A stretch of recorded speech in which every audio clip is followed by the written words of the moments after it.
Okay guys, it has been a week for me so far, so my jaw is still killing me, so I'm sorry if I'm mumbling a little bit. I've got some experimental videos I've been working on and in the pipeline, but they're taking a little bit longer to finish off than I thought they would. So this isn't the video that I had on the schedule for today, it wasn't in the rota, but this is the video I want to make, and I've been dying to talk about these watches. I was recently hands-on with 3 different generations of the Rolex GMT Pepsi. My gorgeous, fabulous, wonderful friend Alex was in Bristol and he asked if I wanted to borrow his 16750 GMT Master and his 16710 GMT Master II, to which I replied, "Is a bear Catholic?" That's still not right. Sorry guys, that did not land as well as I thought it was going to. I hate myself. So if you follow this channel, you know this is my favorite Rolex model. There is something about it that just works with my brain.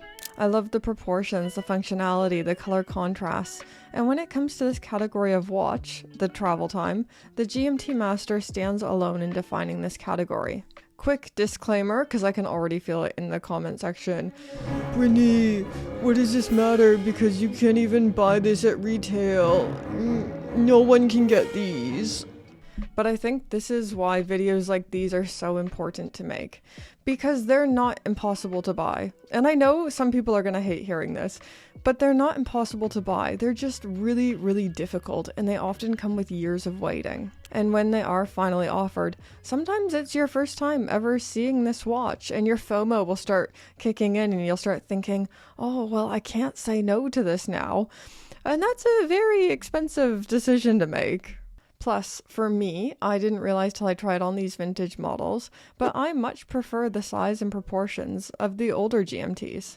I have officially taken my name off the GMT Master II waiting list because I'd rather save for one of these vintage models instead. So hopefully this can be a resource to any other fellow GMT lovers.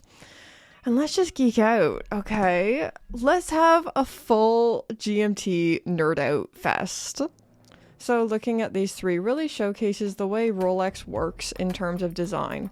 It's been said a million times before, but Rolex is evolutionary, not revolutionary, just making minor adjustments and small tweaks over the decades in the aesthetics department, but giant leaps in its movement technology and specifications. So the Rolex GMT Master was first launched in 1954 and was specifically designed for pilots to easily track 2 different time zones and was issued by Pan Am for their crew on long-haul flights.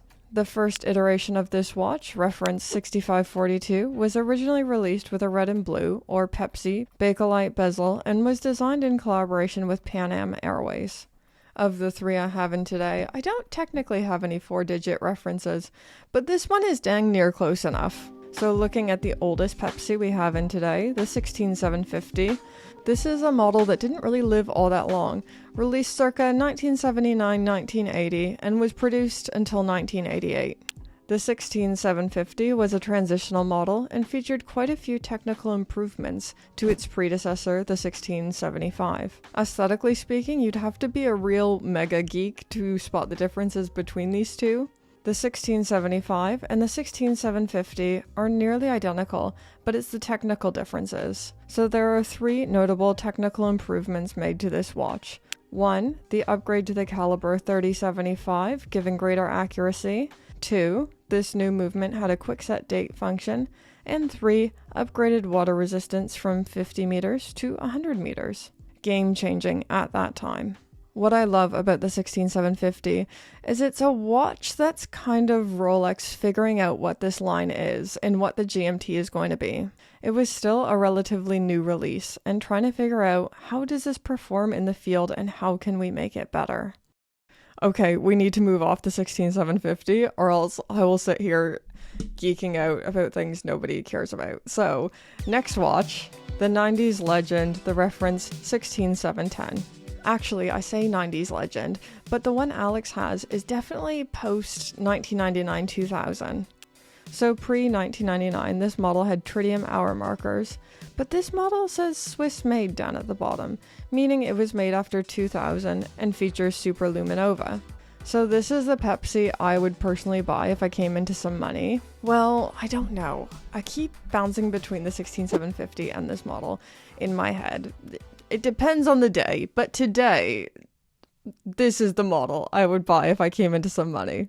So the 16710 is kind of revered as the watch with the most ideal case proportions, with the 40mm oyster case, the slimmer caliber movement, so the 3186 caliber allowed for this watch to be slightly slimmer, and just overall perfection on the wrist. A neo-vintage classic, it's delicious.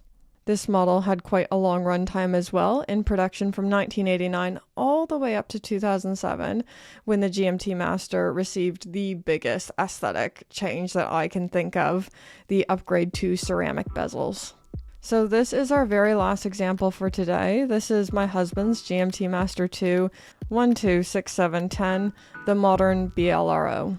So in 2007, Rolex began swapping out the aluminum bezel inserts for ceramic, but it wasn't until 2018 that Rolex reissued the blue and red Pepsi in steel, because, well, long story short, red was quite difficult to produce in ceramic, so Rolex limited this model to only being available in white gold, which was sad times. But then in 2018, and they always said they wouldn't release it in steel, but then in 2018, they did. So happy times. And on the Jubilee! Now this is just such a handsome, robust tool watch. Looking at the specifications, this model has a case size of 40mm, a thickness of 12mm, and a lug-to-lug of 48mm. So dimensions that really work for most wrist sizes. But it does not compromise on the specifications either. 100 meters of water resistance, and the Rolex automatic caliber 3285 movement giving you 70 hours of power reserve. All those things you want from a modern sports watch. On the wrist, the modern version feels a lot more clunky and chunky, which I think appeals to most modern men and their sensibilities and what they're looking for. But I think this is ultimately why I've been so won over by the vintage and neo-vintage offerings. There's a certain refinement that's there in the thinness. I don't know. I prefer the aluminum bezel in watching it patina. There's just a charm to the older versions. I think they're this emblem of what Rolex used to be, or how I think of Rolex in my head before they were positioning themselves more as luxury. You know, the older versions feel like walking the cobblestone streets of Lisbon, undeniable charm, and the new versions feel like the new freshness of Vancouver, where like everything is new and the sidewalks are straight. Does that make sense? I feel like it doesn't. Let's wrap it up here, because I've been talking way too long and I'm starting to say stuff that just doesn't even make sense. I'd love to know in those comments down below, what was your favorite GMT that we looked at today? Don't forget to do all that YouTube stuff, like, comment, subscribe. I feel like I also forgot to complain about the kind of rattly bracelets of the older models, but I still like it. Oh boy, this is getting disorganized. Okay, Patron song. Ooh, yeah, Patron song. Ooh, Patron song. This is the freaking Patron song. Thank you, Pub Tip patrons.